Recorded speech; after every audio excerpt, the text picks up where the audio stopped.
इस चेहरे को गौर से देखिए। क्या इसे देखकर कोई भी कह सकता है कि ये लड़की बड़ी ही बेरहमी से किसी की जान भी ले सकती है? कम से कम इस मासूम चेहरे से तो कहीं से ये लड़की कातिल नहीं दिखती। लेकिन एक कहावत है, डोंट जज a book by its cover. यहाँ भी मामला कुछ ऐसा ही है। वास्तव में ये एक बेरहम कातिल है और इसका नाम है वैशाली ठाकरे। तो आखिर वैशाली की पूरी कहानी क्या है? इसके माथे किसकी हत्या का इल्जाम है? हत्या का कारण क्या था? और पुलिस ने हत्याकांड का पर्दाफाश कैसे किया? चलिए जानते हैं सब कुछ डिटेल से इस वीडियो में। सच्चाई जानकर आप चौंक जाएंगे, तो वीडियो में अंत तक जरूर बने रहिए। कहानी में आगे बढ़ने से पहले जल्दी से स्टोरी क्राइम चैनल को सब्सक्राइब कर बेल आइकन जरूर दबा लें। इस कहानी के दो सबसे अहम किरदार हैं, वैशाली ठाकरे और जगदीश। जगदीश मूल रूप से जनपद गांव का रहने वाला था। जगदीश के पिता अपने गांव में ही हेयर कटिंग की दुकान चलाकर गुजारा कर रहे थे। जगदीश के अलावा इसका एक और भाई था, जो शादी के बाद गांव से निकलकर अपनी पत्नी के साथ थाने के कोलसेवाड़ी नाम की जगह पर रह रहा था। जगदीश अपनी पढ़ाई लिखाई गांव से ही करता है। पढ़ाई पूरी करने के बाद वो भी अपने बड़े भाई के पास चला जाता है और यहाँ नौकरी की तलाश में लग जाता है। कुछ समय की मेहनत के बाद उसे एक कंपनी में जॉब मिल जाती है। अब जगदीश की नौकरी लग जाती है। उसे जॉब करते हुए कई महीने बीत जाते हैं तो परिवार वाले जगदीश की भी शादी का प्लान बनाने लगते हैं, क्योंकि जगदीश भी अब कमाई कर रहा था, इसलिए वे भी शादी के लिए हाँ कर देता है। कुछ ही दिनों में जगदीश के लिए रिश्ते आने लगते हैं। कई रिश्तों में एक रिश्ता था मलाड के रहने वाली वैशाली ठाकरे का। 22 साल की वैशाली ठाकरे की तस्वीर पहली ही नज़र में जगदीश के परिवार वालों को भा जाती है। फिर जगदीश को भी लड़की की फोटो दिखाई जाती है। जगदीश भी इस रिश्ते के लिए हाँ कर देता है और फिर पारिवारिक स्तर पर रिश्ते के लिए बात आगे बढ़ जाती है। सब कुछ तय होने के बाद जगदीश और वैशाली के बीच एक दो मुलाकातें होती है और फिर दोनों इस रिश्ते के लिए हाँ कर देते हैं। फाइनली कुछ समय बाद वैशाली और जगदीश की सगाई भी हो जाती है।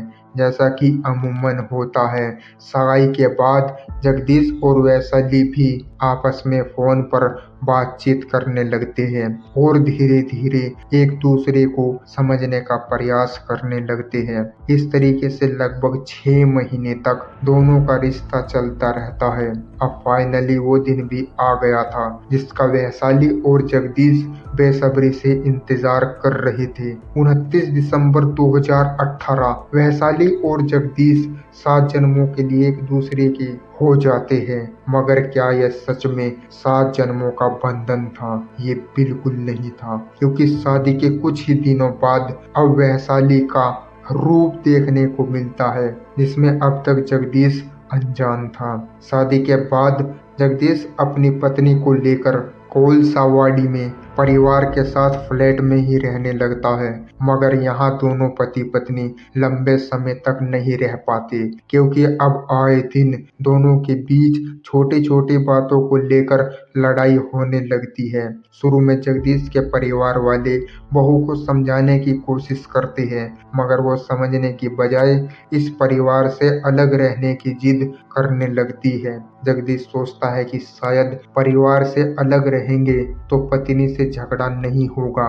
इसी सोच के साथ वह ओसा सोसाइटी में दूसरा फ्लैट किराए पर लेकर अब अलग रहने लगता है। अब इस फ्लैट में जगदीश और वैशाली के अलावा कोई और नहीं रह रहा था। दिन के समय जगदीश ऑफिस में जाकर काम किया करता था, जबकि वैशाली घर का कामकाज संभालती थी। अब 3 महीने बीत चुके थे। दोनों का रिश्ता मिला जुला कर चल रहा था, मगर अचानक से 6 मार्च को कुछ ऐसा होता है जिससे हर कोई चौंक जाता है। दरअसल रात के लगभग 11 बजे वैशाली बेहद ही घबराई हुई आवाज में जगदीश के मामा नंदलाल को फोन करती है। अमूमन वैशाली जगदीश के किसी भी रिश्तेदार को कॉल नहीं किया करती थी, इसलिए जब वैशाली का कॉल जगदीश के मामा के पास आता है तो वो थोड़े चौंक जाते हैं। वो बेहद ही घबराई हुई आवाज में कहते हैं कि मैं सब्जी लेने घर से बाहर गई थी।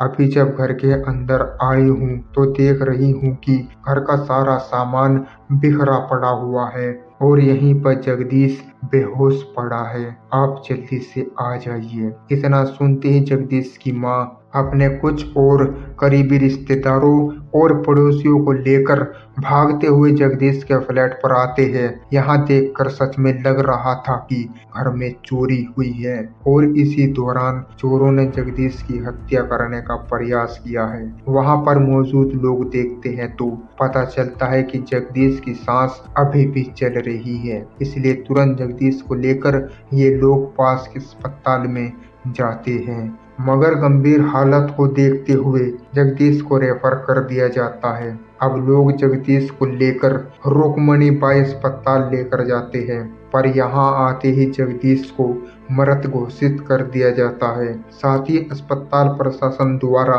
इस बात की जानकारी स्थानीय पुलिस स्टेशन को भी दे दी जाती है। सूचना मिलते ही स्थानीय पुलिस स्टेशन से कुछ पुलिस वाले अस्पताल पहुंचकर जांच शुरू कर देते हैं। कागजी कार्रवाई के बाद जगदीश के शव को पोस्टमार्टम के लिए भी भेज दिया जाता है। आखिरकार उस घर में क्या कुछ हुआ कि जगदीश की जान चली गई, ये सभी के लिए एक रहस्य बना हुआ था। इस रहस्य से कोई पर्दा उठा सकता था तो वो वैशाली थी, मगर शादी के महज 3 महीने बाद पति के होने के गम में उसका तो रोकर बुरा हाल हो चुका था। पुलिस वाले भी स्थिति को समझते हुए जल्दबाजी न दिखाकर संयम से काम लेते हैं। कुछ इंतजार के बाद जब वैशाली की स्थिति कुछ बेहतर हो जाती है तो पुलिस वाले उससे बातचीत करके मामले को समझने का प्रयास करते हैं। अपना बयान दर्ज करवाते हुए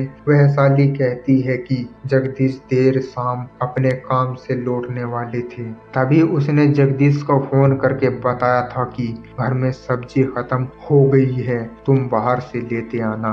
मगर जगदीश बिना सब्जी लिए घर आ जाता है। वैशाली के बयान के मुताबिक जब जगदीश ऐसे ही घर चला आता है तो वैशाली खुद ही सब्जी लेने मार्केट चली जाती है। जब वो वापस आती है तो देखती है कि घर का दरवाजा खुला हुआ है। घबराहट में वो घर के अंदर दाखिल होती है, तब उसकी नजर घर के अंदर बिखरे पड़े सामानों पर पड़ती है। वैशाली बताती है कि घर के अंदर से उसका कीमती गहना भी गायब हुआ है। वैशाली अपने बयान के दौरान आशंका जताती है कि शायद चोर चोरी करने आए, इसका जगदीश ने विरोध किया, इसी कारण चोरों ने जगदीश की हत्या कर दी। धारा 174 के तहत इस मामले में पुलिस अज्ञात लोगों के खिलाफ मामला दर्ज करते हुए अपनी जांच शुरू कर देती है। दूसरी तरफ पुलिस इस मामले में जगदीश के पोस्टमार्टम रिपोर्ट का भी इंतजार करती है ताकि खुलासा हो सके कि हत्या कैसे हुई है। इसी सिलसिले में पुलिस वाले अस्पताल जाकर जानकारी जुटाना शुरू करते हैं। अब पुलिस वालों को पोस्टमार्टम करने वाले डॉक्टर से जो जानकारी मिलती है उससे इस केस की पूरी दिशा ही बदल जाती है। दरअसल डॉक्टर बताते हैं कि जगदीश की हत्या रस्सी से गला घोंटकर कर दी गई है। इतना ही नहीं, रस्सी से गला घोंटने से पहले जगदीश को जहर भी दिया गया था। अब यहाँ पर एक सवाल खड़ा हो जाता है कि अगर चोरी करने आए चोर ने जगदीश की हत्या की है तो वो हत्या करने से पहले भला जहर क्यों देंगे। अब पुलिस वालों का शक वैशाली पर ही आने लगता है कि कहीं वैशाली ने तो कुछ गड़बड़ नहीं की, क्योंकि तब घर में उसके अलावा कोई नहीं था।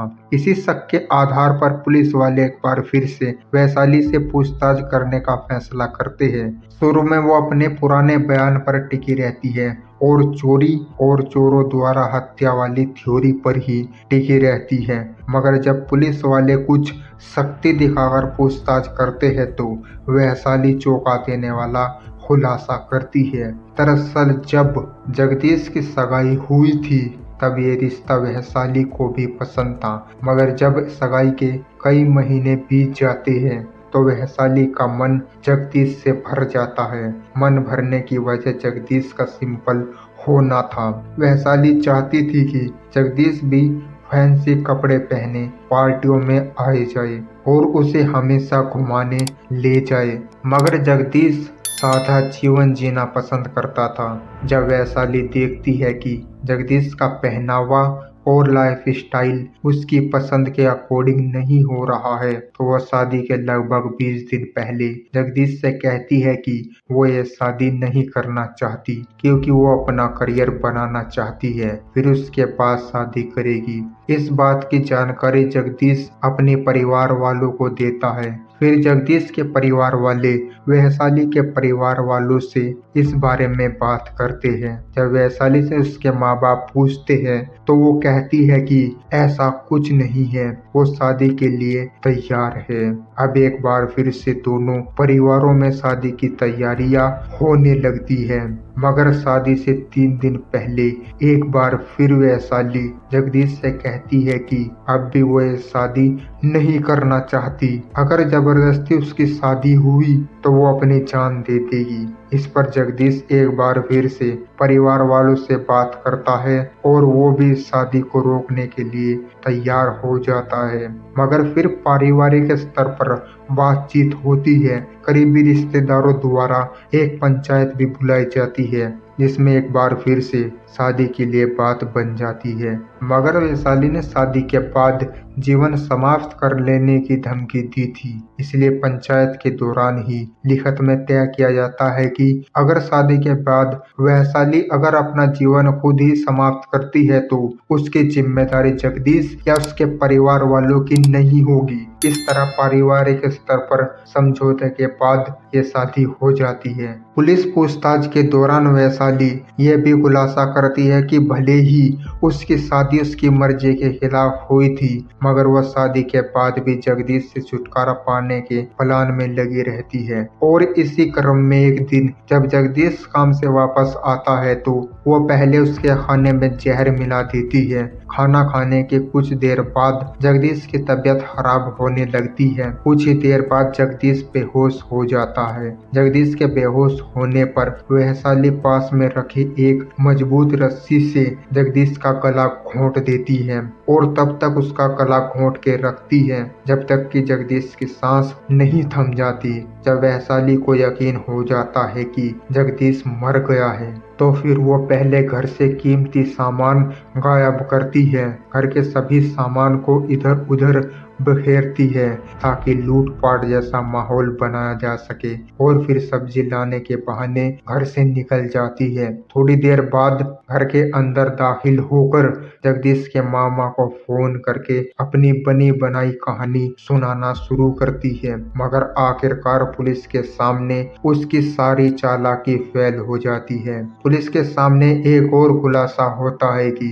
यह पहली बार नहीं था जब वैशाली ने जगदीश को जहर दिया था, बल्कि शादी से बस 2 दिन पहले भी वैशाली ने जगदीश को जहर देने का प्रयास किया था। दरअसल वैशाली उस दिन बैचलर पार्टी के नाम पर अपने कुछ दोस्तों को दावत देती है। उस दावत में जगदीश को भी बुलाया जाता है। काम में बिजी होने के कारण जगदीश पार्टी में समय पर नहीं आ पाता, इसलिए वो खाने में शामिल नहीं हो पाता। जब जगदीश पार्टी से जाने लगता है तब वैशाली उसे टिफिन में खाना ले जाने के लिए देती है और कहती है कि इसे तुम घर पर जाकर खा लेना। जगदीश घर पहुंचकर जब टिफिन खोलता है तो उसमें काफी अजीब बदबू आती है, इसलिए वो खाना बाहर फेंक देता है। इस तरीके से शादी से पहले उसकी जान बच जाती है, मगर वो लंबे समय तक वैशाली की साजिशों से नहीं बच पाता और शादी के 3 महीने बाद उसकी बेहद ही दुखद तरीके से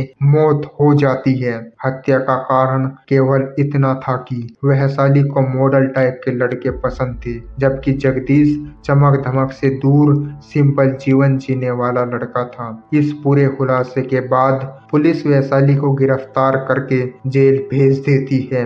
वैशाली पर हत्या की धाराओं समेत कई और गंभीर धाराओं में मामला दर्ज किया जाता है। ये मामला अभी भी कोर्ट में चल रहा है। लेकिन दोस्तों, वैसे तो इस मामले में सुनवाई पूरी होने के बाद अदालत उचित फैसला सुनाएगी, लेकिन आपके अनुसार वैशाली को क्या सजा मिलनी चाहिए? कमेंट बॉक्स में जरूर बताएं। अगर आपको हमारी मेहनत पसंद आई हो तो इस वीडियो को लाइक करते हुए शेयर भी करें। अगर आपने अब तक स्टोरी क्राइम चैनल को सब्सक्राइब नहीं किया तो जल्दी से चैनल को सब्सक्राइब कर बेल आइकन भी दबा लीजिए। क्राइम की दुनिया से जुड़ी ऐसी ही कहानियों के लिए हमारे साथ लगातार जुड़े रहिए।